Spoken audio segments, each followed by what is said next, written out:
Hello, I am Shanique Samuels Thompson.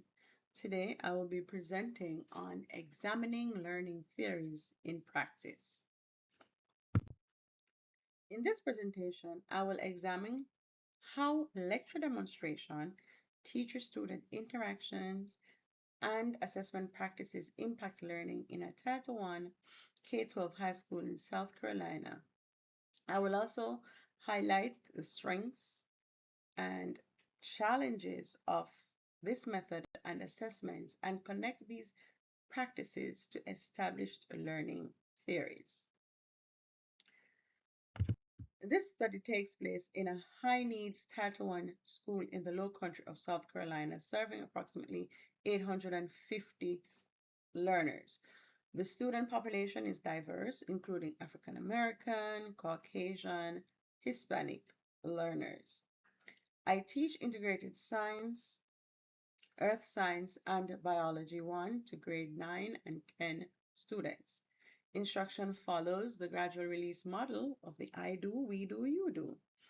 Technology is integrated regularly, and many students receive services through IEPs, 504 plans, and ESOL services. The curriculum is aligned with South Carolina College and Career Ready standards, and due to this semester structure, courses like Biology 1 are very fast paced. One key teaching method used is the lecture demonstration, which combines verbal explanations with visual and physical demonstrations. Strengths of this approach include dual coding, where students process both visual and verbal information, and the modeling of expert thinking. This strategy is reinforced by the production of a notebook in which all the content that will be studied has already been printed, very graphically imaged in terms of very colorful. All the vocabulary that will be covered are also included, so information is front loaded for all learners. However, there are challenges as students may become passive learners, opportunities for hands on practice are limited, and pacing may not meet all the learners' needs. Additionally, misconceptions will also develop, and the effectiveness really depends heavily on the teacher's delivery.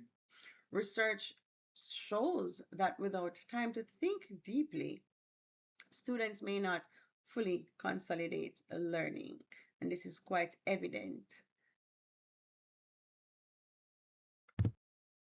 Classroom interaction and motivation, a very overlooked but necessary part of the learning process. Positive classroom interactions play a critical role in motivation. When students feel valued and respected and are given opportunities to participate and express their voice, we see several positive outcomes. These include increased confidence, greater participation, academic persistence, improved behavior, and integrity. As Carl Rogers suggests, when students feel accepted and valued, they are more willing to engage and learn. Each morning begins with a check-in activity such as a feelings wheel or a feelings chart where students choose the feature which matches their mood, and then mini discussions will ensue. On the contrary, when classrooms lack affirmation and social emotional support, student outcomes decline. Students may become disengaged, they lack confidence, and avoid participation. These environments are often highly teacher centered with limited feedback and high fear of making mistakes. Students often remark to schoolmates and even other teachers that they are not liked by a particular teacher, or you find that they delay or totally refuse to attend certain classes as they do not feel supported enough. Research confirms too that shallow engagement leads to weak learning and poor retention. At this point, I'll ask the question, do you agree? as stated by Rita Pearson. Kids don't learn from people they don't like. Think about how classroom environment has impacted your own learning or teaching experiences. In my district, when we talk about assessment evaluation, assessment practices are closely tied to state standards. In South Carolina, students are assessed through South Carolina Ready and EOC course exams, SC Ready. Preparation for these exams or assessments is often rigorous, repetitive, and can increase anxiety, especially for multilingual learners who have to contend with both a language and content acquisition. Assessment impact. Students typically complete benchmarks twice per semester, along with remediation sessions. Now, due to the fact that Biology 1 is fast paced, many students feel overwhelmed and lack sufficient time to fully understand content. This can lead to frustration and even reliance on AI for help in completing these tasks. When learning is not properly consolidated, research states students struggle with retrieval and performances decline. Now, as a result also of this, many students struggle to apply concepts under test conditions. And students who are intrinsically motivated, they tend to perform better, but overall the system emphasizes grades over real growth. And in contrast, though, non-tested subjects have far more flexibility in assessment methods, such as giving projects, research papers, and even participation grades. One researcher shows that when working memory has limits, and without processing time, learning cannot be fully consolidated. So we recognize that timing is very important in this too.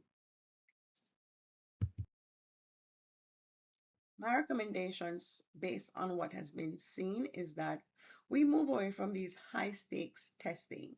We incorporate more formative assessments, include student self assessments, use project based and collaborative learning, provide timely individualized feedback because there are myriads of research that support this approach, showing that discussion, feedback, and student explanation significantly improve understanding and retention.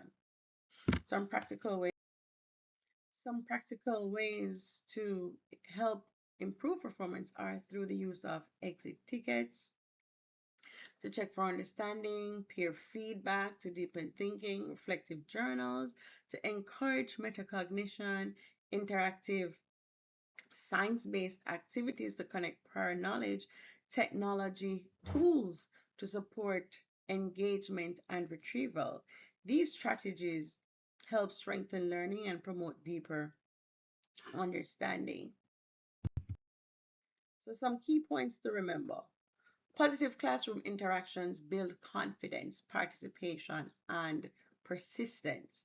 However, current assessment systems often prioritize grades and standardized testing, which can increase anxiety and actually limit creativity. Learning should be relational, not competitive. To improve outcomes, we must shift toward growth focused assessments, encourage reflection, and foster inclusive, student centered environments.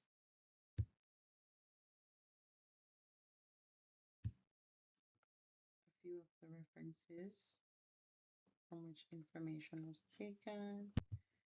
And I thank you so much for listening. If there are any questions, comments, or concerns, problems, reach out.